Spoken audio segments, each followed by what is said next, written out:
नमस्कार दोस्तों, आप सभी का एक बार फिर से बहुत बहुत स्वागत है आपके अपने YouTube चैनल HRI न्यूज पर। इस समय की दोस्तों तमाम बेहद बड़ी खबरें, मुख्य समाचार सामने निकल के आ रहे हैं दोस्तों, जहां पर शुरुआत करेंगे इस वक्त की बड़ी खबर से। कांग्रेस में सचिन पायलट की नो एंट्री, आला कमान ने बंद किए सारे दरवाजे, कुछ विधायक घोषित होंगे आयोग। क्या है पूरी खबर, आगे जानेंगे। इस बीच एक और जानकारी दोस्तों आप लोगों को बताएंगे। अल्पसंख्यक आयोग की रिपोर्ट में बड़ा दावा, दिल्ली हिंसा भड़काने में बीजेपी नेताओं की है भूमिका है। तो वहीं दोस्तों अगली अपडेट में जानेंगे। सोशल मीडिया पर सीएम शिवराज के इस्तीफे की मांग ने पकड़ा जोर, ट्रेंड हुआ हैशटैग शिवराज सिंह इस्तीफा दो। क्या है पूरा मामला, आगे जानेंगे। तो वहीं दोस्तों आप लोगों को बताते चलें, झारखंड कांग्रेस ने कहा सोरेन सरकार को गिराने की कोशिश कर रही है बीजेपी। जी हां दोस्तों, इसी प्रकार की तमाम बेहद बड़ी खबरें आगे इसी वीडियो में जानेंगे। लेकिन उससे पहले दोस्तों आप लोगों से एक छोटी सी रिक्वेस्ट है कि अगर आप लोग हमारे यूट्यूब चैनल पर नए हैं तो चैनल को अभी सब्सक्राइब करके बेल के आइकन को जरूर दबा दीजिए दोस्तों, जिससे कि आगे आने वाली वीडियोस को लेटेस्ट नोटिफिकेशन आप तक सबसे पहले पहुंचे। और अगर आप लोग भी बीजेपी के द्वारा की जा रही खरीद फरोख्त की राजनीति का खुलकर के विरोध करते हैं तो आप लोग अब इस वीडियो को लाइक करके अपना समर्थन जरूर दर्ज करवाइए। तो आइए दोस्तों आज की सभी बड़ी खबरें जान लेते हैं। कांग्रेस में सचिन पायलट की नो एंट्री, आला कमान ने बंद किए सारे दरवाजे, कुछ विधायक घोषित होंगे आयोग। पायलट समर्थक एमएलए फिर से आएंगे पार्टी में। आप लोगों को बताते चले, कांग्रेस आला कमान ने सचिन पायलट की वापसी के लिए जो दरवाजे खोले थे उसी आला कमान ने उन दरवाजों को अब बंद करने का आदेश जारी कर दिया है, जिसके बाद सचिन पायलट की कांग्रेस में वापसी अब नामुमकिन हो गई है। उच्च पदस्थ सूत्रों के अनुसार विधानसभा अध्यक्ष सीपी जोशी 4 से 5 पायलट समर्थक विधायकों की सदस्यता समाप्त करने की आदेश जारी करेंगे। फिलहाल सचिन सहित सभी बागी विधायकों की सदस्यता समाप्त नहीं की जा रही है, क्योंकि पार्टी को उम्मीद है कि अनेक पायलट समर्थक विधायक वापस कांग्रेस में आ सकते हैं। कांग्रेस आलाकमान ने सचिन को वापस ना लेने का फैसला उस समय लिया जब उसे इस बात की जानकारी दी गई कि अदालत में पायलट की पैरवी हरीश साल्वे और मुकुल रोहतगी कर रहे हैं, जिसके बाद साफ हो गया है कि पायलट की मंशा बिल्कुल भी ठीक नहीं है और वे भाजपा से मिले हुए हैं, जैसा कि गहलोत शुरू से ही सचिन पायलट पर आरोप लगाते आ रहे हैं। तो यहाँ पर दोस्तों देख सकते हैं कि कांग्रेस आलाकमान ने सचिन पायलट के लिए सारे दरवाजे बंद कर दिए हैं। अब कांग्रेस में सचिन की नो एंट्री। इस बीच एक और जानकारी दोस्तों सामने निकल के आ रही है। ट्विटर पर सीएम शिवराज के इस्तीफे की मांग ने पकड़ा जोर, ट्रेंड हुआ हैशटैग शिवराज सिंह इस्तीफा दो। आप लोगों को दोस्तों बताते चले, मध्य प्रदेश के गुना जिले में दलित परिवार से मारपीट का मामला काफी गरमाया हुआ है। अतिक्रमण हटाने गई टीम द्वारा किसान से मारपीट के मामले में शिवराज सरकार की खूब किरकिरी हो रही है। लगातार किसान से मारपीट का वीडियो सोशल मीडिया पर वायरल होने के बाद सोशल मीडिया पर एक हैशटैग ट्रेंड कर रहा है, शिवराज सिंह इस्तीफा दो। कांग्रेस के पूर्व अध्यक्ष राहुल गांधी ने ट्वीट करते हुए कहा है कि हमारी लड़ाई इसी सोच और अन्याय के खिलाफ है। इसके बाद सीएम शिवराज सिंह चौहान से इस्तीफे की मांग तेज होती जा रही है। आप लोगों को दोस्तों बताते चलें, गुना मामले में चौतरफा घिर चुकी है मध्य प्रदेश की बीजेपी सरकार और ट्विटर पर ट्रेंड कर रहा है हैशटैग शिवराज सिंह इस्तीफा दो। अगर आप लोग भी दोस्तों इस ट्रेंड का जबरदस्त तरीके से समर्थन करते हैं तो आप लोग अब इस वीडियो को लाइक करके अपना समर्थन जरूर दर्ज करवाइएगा। इस बीच एक और बड़ी अपडेट दोस्तों आप लोगों को बताते चलें, अल्पसंख्यक आयोग की रिपोर्ट में बड़ा दावा, दिल्ली हिंसा भड़काने में बीजेपी नेताओं की भूमिका। जी हां दोस्तों, आप लोगों को बताते चले, नागरिकता संशोधन कानून यानी कि सीएए के खिलाफ दिल्ली में हुई हिंसा के मामले में दिल्ली अल्पसंख्यक आयोग ने अपनी रिपोर्ट पेश की है। दिल्ली अल्पसंख्यक आयोग की इस रिपोर्ट में दिल्ली में हिंसा भड़काने में भारतीय जनता पार्टी की नेताओं की भूमिका होने की बात कही गई है। देश की राजधानी दिल्ली में इस साल फरवरी के महीने में सीएए के विरोध में हिंसा भड़क उठी थी। दिल्ली में हुई इस हिंसा पर दिल्ली अल्पसंख्यक आयोग के जरिए पेश की गई रिपोर्ट में हिंसा भड़काने में बीजेपी नेताओं की भूमिका होने का दावा किया गया है। रिपोर्ट में कहा गया है कि लोगों को हिंसा के लिए उकसाया गया। दिल्ली अल्पसंख्यक आयोग की रिपोर्ट में कहा गया है कि दिल्ली हिंसा प्लानिंग के तहत की गई थी और यह टारगेटेड था। रिपोर्ट में आगे कहा गया है कि 23 फरवरी को बीजेपी के नेता कपिल मिश्रा के भड़काऊ भाषण के बाद ही हिंसा शुरू हुई थी। इस दौरान मुस्लिम समुदाय की संपत्तियों को लूट लिया गया। रिपोर्ट के माध्यम से आगे कहा गया है कि इबादत गाह, धार्मिक स्थलों को निशाना बनाया गया। इसके अलावा दिल्ली अल्पसंख्यक आयोग ने पुलिस की भूमिका पर भी कई सवाल खड़े किए हैं।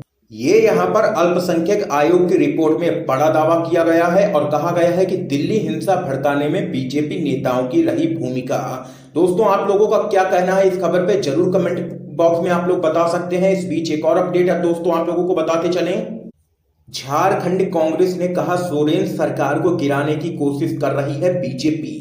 राजस्थान में पैदा हुए सियासी संकट को लेकर के कांग्रेस ने कई बार कहा है कि बीजेपी उसकी सरकार को अस्थिर करने के प्रयासों में 6 महीने से जुटी हुई है। लेकिन अब झारखंड में भी कांग्रेस ने एक ऐसा ही आरोप लगाया है कि बीजेपी यहां भी उसके विधायकों को प्रभावित कर राज्य सरकार को गिराने की कोशिश कर रही है। लगातार राज्य में झारखंड मुक्ति मोर्चा, कांग्रेस और राष्ट्रीय जनता दल मिलकर के सरकार चला रहे हैं। झारखंड प्रदेश कांग्रेस के अध्यक्ष रामेश्वर उरांव ने दावा किया है कि बीजेपी अपने मंसूबों में सफल नहीं हो पाएगी क्योंकि कांग्रेस के सभी विधायक पार्टी के प्रति समर्पित हैं। उरांव ने आगे कहा है कि एक बार फिर बीजेपी ने यह साबित किया है कि वह लोकतांत्रिक मूल्यों में बिल्कुल भी विश्वास नहीं करती है। अब वह राज्यों में चुनी हुई सरकारों को गिराने की कोशिश कर रही है और खरीद फरोख्त की राजनीति कर रही है बीजेपी। ये यहाँ पर कांग्रेस पार्टी ने जोरदार हमला बोला है और कहा है कि सोरेन सरकार को भी गिराने की कोशिश लगातार बीजेपी कर रही है। इस बीच दोस्तों एक और बड़ी खबर आप लोगों को बताते चलें। मध्य प्रदेश में 25 विधानसभा सीटों के उपचुनाव के बाद शिवराज सरकार की विदाई हो जाएगी। ये यहाँ पर कहना है कांग्रेस पार्टी के नेता जीतू पटवारी का।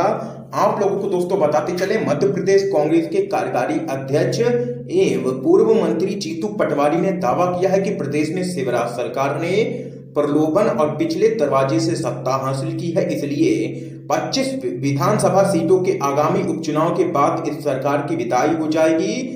पटवारी ने इसके साथ ही चुनाव आयोग से प्रदेश में उपचुनाव जल्द करवाने की भी मांग की है। पटवारी ने आगे कहा है कि कांग्रेस मध्य प्रदेश में निर्वाचन आयोग से 25 विधानसभा सीटों पर उपचुनाव जल्द कराने की मांग करती है। पार्टी का एक प्रतिनिधिमंडल इस संबंध में चुनाव आयोग से मुलाकात करेगा।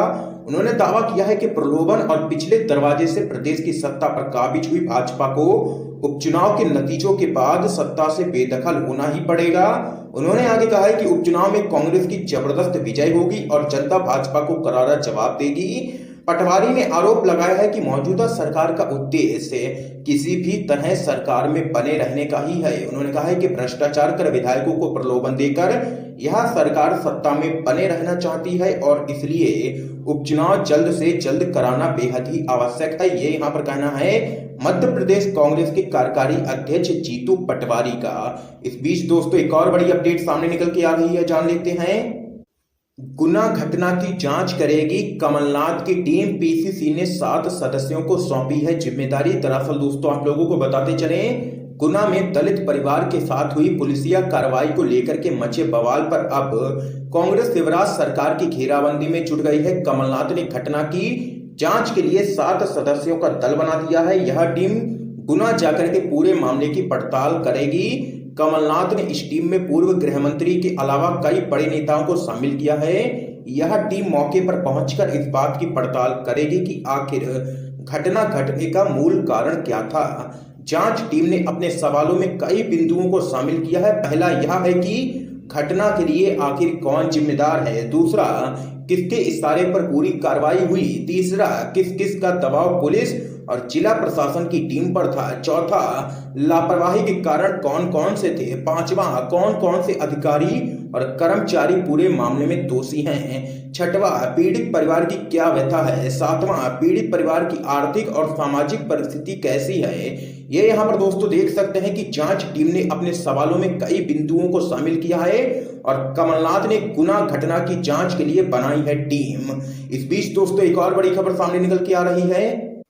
65 साल से ज्यादा उम्र के मतदाताओं को नहीं मिलेगी पोस्टल वोट की सुविधा। चुनाव आयोग ने कहा 80 साल से ज्यादा के दिव्यांग पोस्टल बैलेट से कर सकेंगे वोट। जी हां दोस्तों, आप लोगों को बताते चले, चुनाव आयोग ने सरकार के उस नियम पर रोक लगा दी है जिसमें 65 साल से ज्यादा उम्र के मतदाताओं को पोस्टल बैलेट के जरिए मतदान करने की सुविधा दी गई थी। चुनाव आयोग ने इन नियम को लागू करने के लिए चुनौतियों और बाधाओं का हवाला देते हुए बिहार विधानसभा चुनाव में लागू करने से कर दिया है इनकार।